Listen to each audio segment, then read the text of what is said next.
November 6th is National Nachos Day. On this day we celebrate everyone's favorite snack no matter how you make it. Chicken or beef? Beans or salsa? Cheddar or that yellow stuff they top chips with at football games? There's no one specific way to make it as long as it has two main ingredients, chips and as much cheese as you can pile on. Any discussion about the history of nachos has to begin in the Mexican border town of Piedras Negras, just west of the Rio Grande, across which sits Eagle Pass, Texas. One day in 1943 the wives of United States soldiers stationed at Ft. Duncan dropped in on a Piedras Negras hotspot called the Victory Club.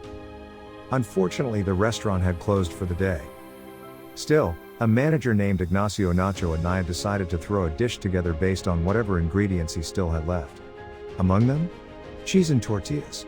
Anaya sliced the fried tortillas into triangles, added some shredded cheddar and jalapeno peppers, and started a new tradition which bears his name to this day. Thanks Nacho.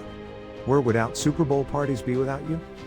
Speaking of which, an alternative take on nachos, using the now familiar cheese sauce, appeared at a Texas Rangers baseball game at Arlington Stadium in 1976.